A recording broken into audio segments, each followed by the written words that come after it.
masa pandemi ini warung saya merasa sepi banget Mas. Penurunan hampir lebih dari 50%. Yang tadinya 1 juta dapat sekarang 400 saja, kayak begitu berat banget Mas. Saya bingung harus minta bantuan ke siapa.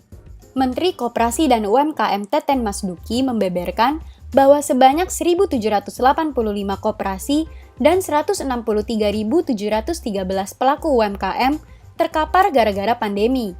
Bahkan, ia menyatakan bahwa 47% UMKM di Indonesia sampai harus gulung tikar. UMKM yang paling terdampak oleh pandemi ini adalah UMKM industri kreatif, pertanian, dan makanan dan minuman. Pemerintah tentu tidak tinggal diam, melihat salah satu sektor terpenting bagi perekonomian babak belur. Dari dana APBN senilai 695,2 triliun rupiah yang digelontarkan untuk pemulihan pandemi COVID-19, sebanyak 123,46 triliun rupiah dialokasikan untuk menopang sektor UMKM. Pemerintah pun telah mengeluarkan 5 skema untuk menyangga UMKM. Pertama, bantuan langsung tunai dan kartu prakerja untuk UMKM yang masuk kategori miskin dan rentan. Kedua, insentif perpajakan bagi pelaku UMKM yang omsetnya di bawah 4,8 miliar rupiah per tahun. Ketiga, relaksasi dan restrukturisasi kredit UMKM. Keempat, memberi bantuan modal kerja darurat. Dan kelima, menjadikan kementerian, lembaga, dan BUMN sebagai penopang UMKM. Tak henti di sana, pemerintah pun memberikan bantuan untuk sektor lain yang terdampak dan ikut menopang UMKM. Misalnya, dengan membantu bank yang melakukan restrukturisasi, mendukung penyediaan tambahan kredit modal kerja, dan memberikan jaminan pemerintah terhadap BUMN yang terdampak. Warung dan toko kelontong adalah salah satu sektor UMKM yang terkena imbas cukup parah dari pandemi COVID-19. Sebagian besar warung dan kelontong mengalami penurunan pendapatan. Mereka kehilangan pelanggan yang datang langsung ke toko untuk berbelanja. Bisnis kecil dan besar mereka harus mampu beradaptasi. Nah, kalau kembali kepada sektor UMKM sendiri, sebenarnya cuma ada dua hal yang mereka bisa lakukan. Yang pertama adalah melakukan pivoting. Pivoting artinya bisnis yang selama ini dijalankan kemudian harus diubah sesuai dengan kondisi industri-industri yang sekarang relevan dengan kondisi pandemi. Misalnya ya makanan lah, atau minuman kuliner, beberapa hal yang bersifat tentang keamanan, kesehatan, itu industri-industri yang kemudian bisa menjadi potensi untuk diarahkan, atau saya sebut namanya pivoting. Yang kedua adalah mencoba bertahan, mencari inovasi-inovasi baru yang kemudian bisa dijadikan potensi income tambahan. Mereka yang telah menabur kebaikan, mereka yang sudah punya relasi, mereka yang sudah punya network selama ini pada saat pandemi, itu akan lebih mudah untuk kemudian menelpon teman-temannya dalam industri yang sama, lalu share. Contoh paling sederhana misalnya share kitchen. Kita terima order kopi, meskipun kita bukan pemain kopi, tapi nanti kopinya dibuat oleh teman kita yang memang berbisnis kopi. Lalu kita bundling paketnya antara kopi dengan makanan ringan yang kita punya misalnya. Hari ini dengan kendala kita yang jauh lebih kecil secara ukuran bisnis, memang menurut saya itu adalah tantangan dan yang harus dilakukan oleh setiap UMKM, yaitu memiliki kanal-kanal digital dan kanal-kanal e-commerce. Nah, permasalahannya kembali lagi kepada biaya sosialisasi, dan itu sangat mahal sekali. E-commerce sudah berusaha untuk melakukan sosialisasi, tapi tidak bisa itu dilakukan secara individu, jadi harus dilakukan secara kolektif. Beragam cara dilakukan oleh pelaku UMKM agar tetap bertahan di tengah pandemi COVID-19. Seorang pengusaha sablon di Kediri, Jawa Timur banting setir usaha tanaman hias. Sedangkan di Kota Malang, Jawa Timur, seorang perajin rotan berinovasi membuat rak bunga dan pot. Pandemi corona memukul semua sektor usaha, tak terkecuali usaha mikro kecil menengah. Salah satunya usaha sablon milik Gunar Irawan di Kecamatan Pelosok Klaten, Kabupaten Kediri. Ia terancam bangkrut karena sepinya pesanan dari konsumen. Ia lantas berpikir keras agar usahanya tetap berdiri dan pekerjanya tetap dapat penghasilan. Gunar Irawan kemudian mencari peluang usaha dari hobi yang dimilikinya, yakni menanam. Berbekal uang 1 juta rupiah, Gunar Irawan mulai membeli sejumlah bibit tanaman hias dan membudidayakannya di halaman rumahnya bersama sang istri. Tak butuh waktu lama, banyak warga sekitar mulai membeli. Gunar Irawan pun mulai memasarkan tanaman hias melalui media sosial. Setelah 8 bulan berjalan, bisnis tanaman hiasnya kini bisa menghasilkan 15 juta rupiah per bulan. Ia juga bisa menggaji 3 karyawan usaha sablonnya.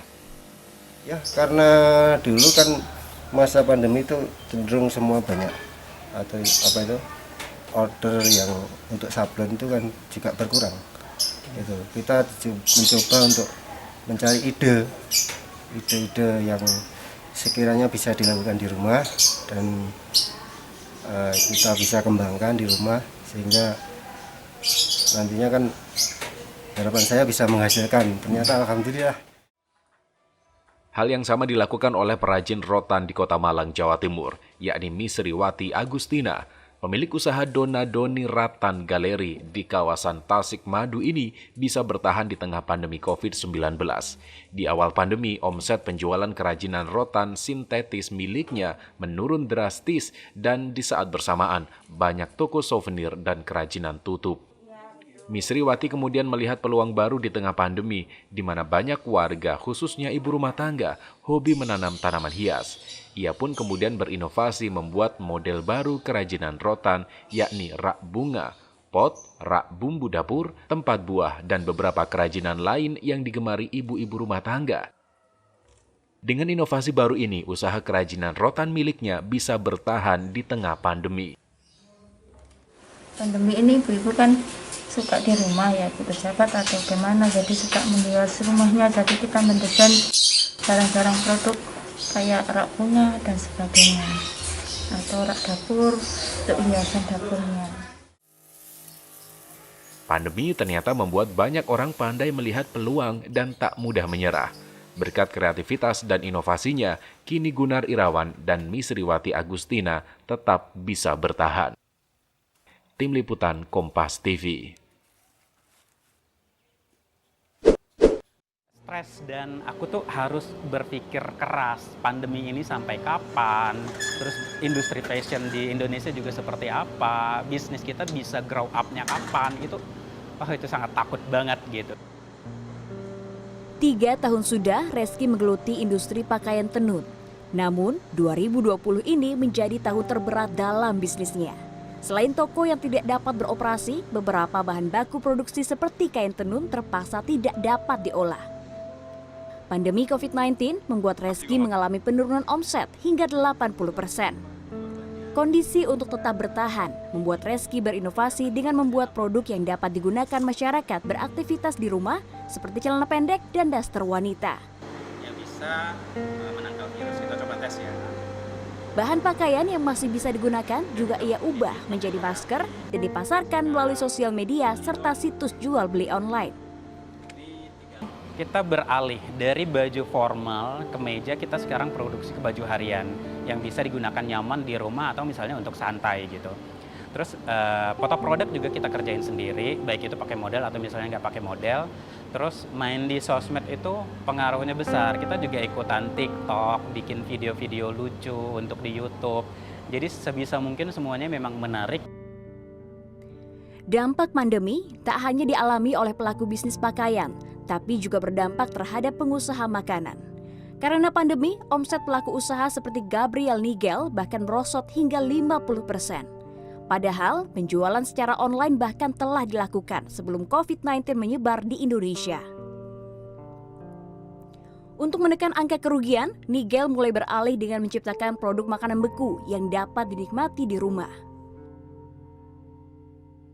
Frozen food sendiri sebenarnya awal-awal aku ya nggak terlalu expect besar ya, tapi ternyata memang antusias masyarakat tuh lumayan tinggi. Kayak banyak banget orang yang pada pesan kayak misalnya kayak kentang goreng, terus kita kan juga punya sei sapi dalam bentuk frozen food yang sebenarnya ini makanan lokal yang enak banget gitu. Jadi ternyata banyak banget, justru omset saya meningkat dari penjualan frozen food ini sendiri.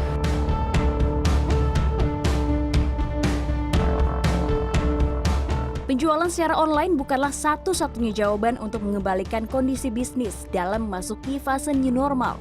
Penerapan strategi bisnis yang tepat juga harus dilakukan seiring dengan adanya pengurangan aktivitas di luar rumah.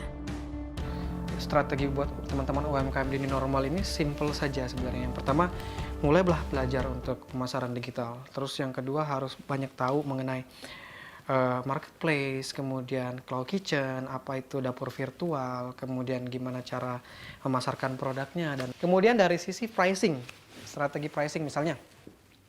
Teman-teman dari UMKM udah harus mengerti bahwa di masa saat itu masa-masa sulit. Kita harus membuat harga yang kompetitif. Ciptakanlah produk yang punya shelf life yang lebih panjang. Jadi misalnya apa? Frozen food. Nah, frozen food ini produk yang bisa disimpan begitu lama oleh konsumen. Dan ini pasti akan mengalami kenaikan atau peningkatan permintaan seiring berjalannya waktu karena orang takut keluar rumah. Menjalani bisnis di tengah pandemi memang memiliki beragam tantangan. Tapi selama terus berinovasi akan selalu ada peluang agar bisnis tetap bertahan. Vidanda Rahma, Lastonga Peibro, Jakarta. Terima kasih Anda masih bersama Sapa Indonesia Pekan. Saudara, masih bersama kita praktisi digital marketing Pak Eka Dewa Prayoga dan juga pengamat UMKM Pak Frans Meroga. Pak Dewa, jadi boleh Anda ceritakan kepada kami semua bagaimana Anda memulai keberhasilan Anda ini bisa dikatakan ya soal digital marketing? Ya, jadi memang kalau udah terjun dunia digital itu sejak tahun 2012 ya. Jadi memang sebelum COVID ini kita udah mulai terbiasa main digital. Jadi pada saat kemarin terjadi COVID, secara bisnis itu nggak terlalu terpengaruh dari segi traffic yang ada. Cuman paling dari segi aktivitas di perusahaan aja gitu, yang acara operasional dan lain-lain. Jadi pada saat kondisinya tuh sekarang kondisi seperti ini, ya sebenarnya kita nggak terlalu ngaruh kalau untuk traffic. Nah makanya ini kita campaign kan ke teman-teman, ayo go digital tuh dari sekarang. Nah ini mungkin momentum yang tepat buat teman-teman itu, para UMKM di Indonesia, kudu benar-benar go digital gitu. Karena saya pribadi udah mulai merasakan sejak tahun 2013, 2012, 2013 saya mulai. Dan sekarang udah kelihatan nih, ibaratnya walaupun kondisinya goyang gitu ya alhamdulillah masih bisa sustain gitu. Nah, bagi teman-teman yang curhat biasanya tuh, Kang saya gimana ya masih baru dunia digital, gimana masih apa dan segala macam, ya itulah temukan dulu why-nya, kenapa sih lu perlu main di digital, dan rasakan, dapat cerita dari teman-teman yang udah berhasil, nanti bakal kedorong sendiri gitu. Bicara masalah how to-nya, itu sambil belajar aja, sambil jalan bisa sambil belajar kok gitu. Ekosistem yang sehatnya juga penting berarti untuk bisa saling mendorong UMKM untuk bisa go digital ini ya? Banget, betul banget. Jadi kalau yang namanya ekosistem ya kayak semacam komunitas ya, terus juga kayak kita misalkan punya lingkungan yang sama saling support, itu diperlukan banget. Terutama bagi para newbie ya, newbie itu bagi pemula yang main di dunia digital gitu. Karena challenge-nya adalah pada saat terjun digital, kadang bukan lack of skill sebenarnya, bukan lack of knowledge gitu, tapi lebih kepada belief dia bahwa gue bisa gak ya? Kayaknya sulit deh gitu kan. Kayaknya nggak bisa, susah. Apalagi generasi misalkan usia 40 tahun ke atas gitu ya. Aduh, gue mah udah kolonial misalkan. Nah ini ya kayak begini tuh udah kayak tantangan terbesar ketika terjun. Langsung menyerah di awal bahkan belum mencoba gitu ya? Iya, betul.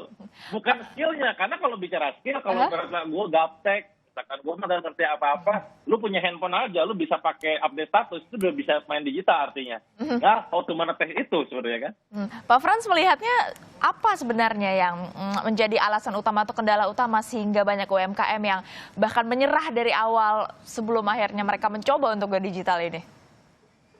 Oke, jadi memang sebenarnya ini bagaimana kita sabar dan juga konsisten untuk selalu mengemong mereka lah ya, mengemong dan juga memberikan pengertian-pengertian pelan-pelan, dan juga bagaimana kita juga bisa memastikan dengan mereka go digital itu memang jauh lebih baik daripada mereka selama ini offline.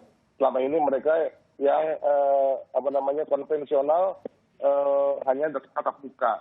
Nah ini dengan kayak gini ini mereka harus bisa melihat bahwa itu ada signifikansi dari peningkatan omset mereka, transaksi mereka, semua ini harus terlihat. Nah itu pasti akan otomatis akan membuat mereka lebih termotivasi dan ter-encourage ya, mereka bisa mau go digital.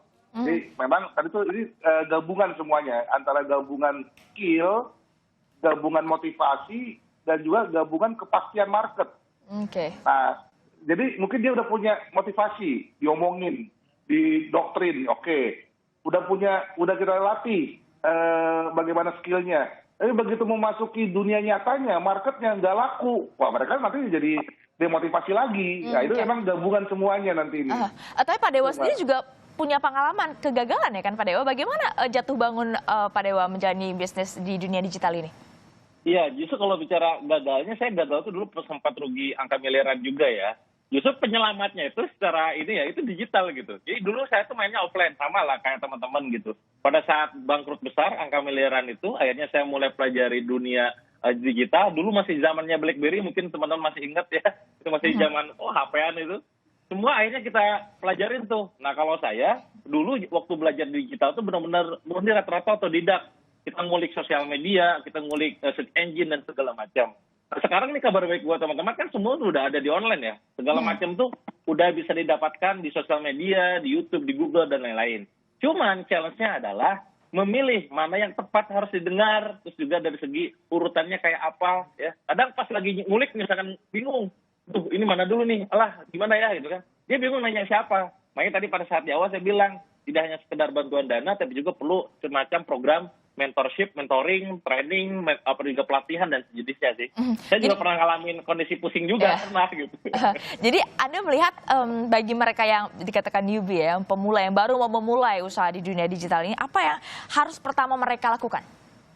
Ya tadi pertama adalah menemukan why-nya dulu seperti kata Pak Frans tadi, motivasinya bahwa kenapa lu perlu masuk ke dunia digital? Oh ternyata digital itu marketnya sangat luas, bisa menarget spesifik market gitu kan. Sangat efektif, efisien, bisa ngejual sampai ke mancanegara. Indonesia pun bisa disemuain lah, tuh semua bisa dihajar gitu. Itu semua alasannya banyak.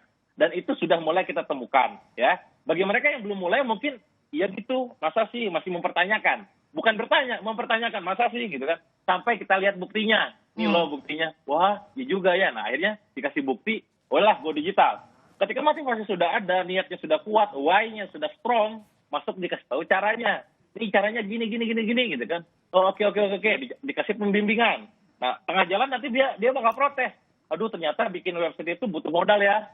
Wah, iklan itu butuh modal ya. Nah, di sinilah peran tadi kan pemerintah katakanlah ada duit itu, kondisinya itu dipakai buat apa? Karena khawatir juga nih, Mbak, sebenarnya ketika uang itu dikucurkan, katakanlah diberikan bantuan untuk kita, ketika sayanya sebagai seorang praktisi itu, Allah oke dapat duit, terus diapain ya gitu kan. Bingung, dan dia jalan gitu.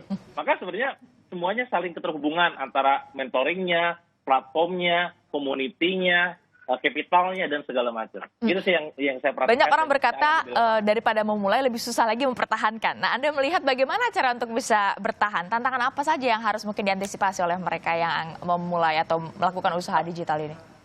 Ya, biasanya yang mereka nyerah itu gara-gara pada saat jualannya itu dalam waktu beberapa bulan belum ngasilin, Mbak. Tapi kalau yang dikatakan Pak Frans ya. Masih bertahan, iya. Wah, ada duitnya, masih bertahan. Jadi bukan masalah, iya kayaknya nggak ngasilin, kayaknya nggak passion gue. Bukan nggak passion, gue ada duitnya ya. Nah artinya lo perlu belajar lagi, lo perlu ngulik lagi gitu kan. Sehingga pada saat jalan tuh makin menghasilkan, makin dia semangat justru nantinya. Oke, Pak Frans, mungkin bisa Anda kasih gambaran juga kepada kami semua. Seberapa signifikan Go Digital ini bisa kembali menggeliatkan UMKM sendiri, Pak Frans? Oke, saya rasa ini akan signifikan dan akan dahsyat. Memang, tapi bagaimana tadi saya kembali ke awal, bagaimana ekosistem juga dulu di awalnya tercipta. Dan itu saya bilang, memang melibatkan kooperasi ini sangat sentral dan juga sangat signifikan. Kenapa? Kita lihat sekarang ada 120.000 lebih kooperasi simpan pinjam, dengan juga hampir 22 juta orang. Nah kalau ini sudah ada platform digital di internal koperasi UMKM, antar mereka pun saling jual beli itu udah cukup. 22 juta orang saling jual beli itu udah sebuah ekosistem yang dahsyat. Nah dalam arti di sini memang ya inilah beberapa koperasi role model, beberapa yang besar itu juga sudah mempunyai juga platform digital. Nah ini juga nanti bagaimana kita bisa bina dan kita dampingi para pelaku-pelaku UMKM, anggota para koperasi ini, mereka dilatih secara skill dan juga nanti memang ada kepastian sebuah transaksi tadi tuh, ya jangan sampai kita buat mereka demotivasi, mereka masuk ke digital ternyata nggak laku. Nah, bagaimana ini semuanya juga terkoneksi dan juga terhubung memastikan mereka akan bisa lebih laku ataupun lebih menghasilkan daripada sebelum mereka digital. Ini sangat dahsyat, Mbak, sangat dahsyat dan ini memang sebuah keniscayaan. Kita ngomong sekarang COVID juga ini adalah sebuah dipaksa kita di enforce untuk ke sana. Tapi ke depan memang harus gitu ya. Kedepannya juga ini adalah masa revolusi industri 4.0. Ya, kalau Pak Frans melihat sendiri, tadi kan sudah kita mendengarkan bersama ya, pemerintah sudah melakukan apa-apa saja. Tadi Pak Dhani sudah menyampaikan, juga tadi Pak Dewa juga sudah menyampaikan tantangan-tantangan apa saja yang dihadapi. Nah, Anda melihatnya apa yang harusnya menjadi prioritas bagi pemerintah sebagai pembuat kebijakan dan juga bagi para pelaku UMKM sendiri? Saya soroti kembali Mbak regulasi. Jadi memang dalam artian bagaimana ini lagi-lagi ekosistem ini sedikit diproteksi lah gitu kan, karena jangan sampai mereka nanti demotivasi karena nggak laku kenapa? Akan ada banyak serbuan-serbuan dari yang lain. Nah, serbuan-serbuan lain ini yang kita memang tidak bisa kita hindari, karena mereka pasti juga dalam waktu awal itu mereka masih punya sebuah survival mode ya. Jadi dalam artian mungkin dari segi packaging, segi harga itu memang mungkin masih belum bersaing, tapi itu yang memang kita harus benar-benar bisa gawangi, kita kawal mereka itu memang bisa mereka nanti mempunyai motivasi yang tinggi. Nah, jangan dari awal mereka masih survive, masih berjuang, masih on progress, tapi dihantam dengan barang impor, barang apa, itu mereka akan langsung lemes lagi, Mbak. Itu yang memang regulasi ini yang memang sedikit lebih penting supaya memang memastikan memang motivasi itu memang selalu terjaga sampai nanti mereka benar-benar expert dalam hal digital para pelaku UMKM ini. Nah, gitu, Mbak. Pak Dewa, Anda sebagai praktisi sendiri, Anda melihatnya seperti apa regulasinya? Apa yang masih kurang menurut Anda? Ya setuju ya. Memang kalau misalkan bicara regulasi itu justru tugasnya pemerintah gitu. Bagaimana caranya si pelaku UMKM seperti yang tadi kata Pak Frans, langsung justru malah nggak demotivasi gara-gara serbuan dari luar. Nah, tinggal tambahannya lagi adalah kalian bicara masalah kapital, tentang ekosistem dan lain-lain, kita ini perlu berkolaborasi juga dengan para praktisinya. Karena sebenarnya yang paling tahu lapangan itu adalah praktisi. Misalkan ketika pemerintah ngomong X gitu ya, sebagai seorang praktisi di lapangan nggak gitu kan. Di lapangan tuh kendalanya adalah kendala teknis, misalkan gimana cara dapetin traffic, gimana cara bikin sebuah postingan yang memang bisa menjual, mendatangkan pelanggan dan lain-lain. Nah, maka kan yang paling itu di praktisi. Maka kalau saran saya udah aja kumpulin para praktisi digital marketing gitu ya, sama pemerintah, ajak ngobrol gitu ya, ajak kolaborasi, terus bikin program bareng, diderin ke Indonesia gitu. Itu nanti mereka bakal bantu.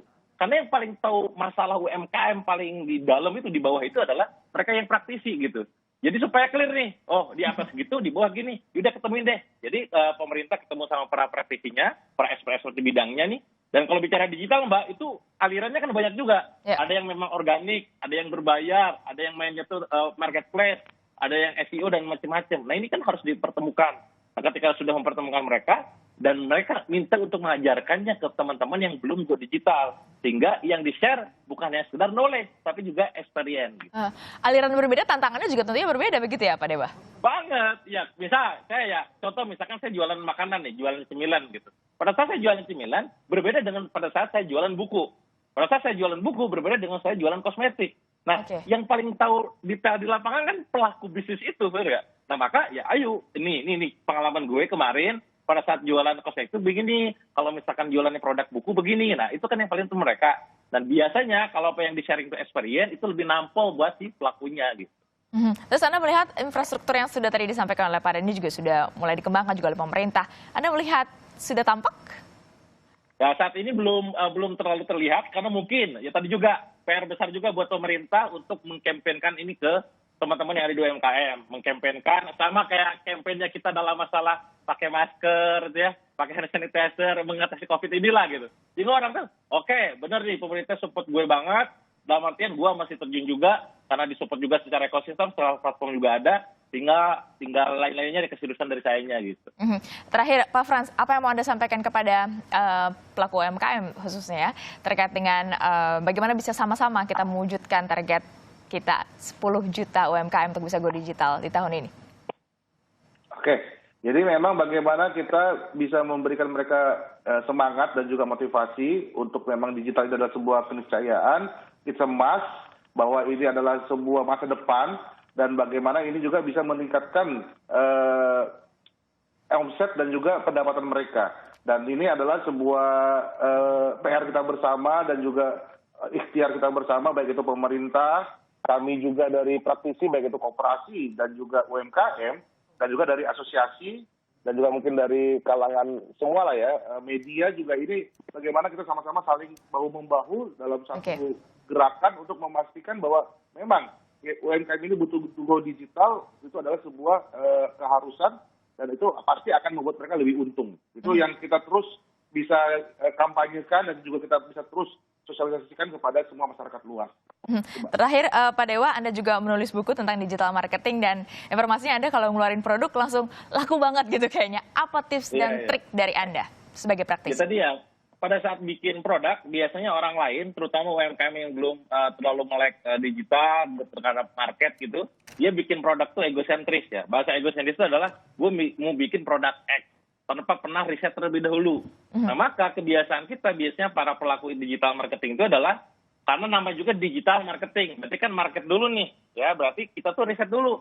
Sebenarnya market tuh maunya kayak gimana? Kalau misalkan pengen baju misalkan, pengen aksesoris, pengen sebuah apapun lah ibaratnya, kita tuh perlu riset. Nah gokilnya di digital tuh ada alat risetnya ibaratnya. Kita bisa ngecek nih, profilingnya kayak apa, kita searching di mana, kayak begini orang lain demand paling tinggi ini. Jadi ciptakan produk dan ngasal. Dengan begitu, produknya udah keren, nah tinggal ilmu launchingnya. Maka kita rilis tuh produk ke pasaran, sehingga bisa langsung meledak gila-gilaan lah. Bahkan bisa jadi nih, tanpa ada modal pun di awal, ketika ada katakanlah dengan sistem inden ataupun pre-order, kan bisa dapat duit duluan tuh. Maka dari situ bisa digoreng untuk bisa produksi lebih banyak lagi, sehingga omsetnya lebih gede lagi, dan profitnya lebih gede lagi gitu sih. Tentu kita berharap semakin banyak UMKM yang go digital. Kita tunggu kerjasama dari pemerintah dan juga para pelaku UMKM. Terima kasih Pak Eka dan juga Pak Frans atas waktunya di Sapa Indonesia. Oke, terima kasih. Salam sehat buat kita semua. Terima kasih. Ya.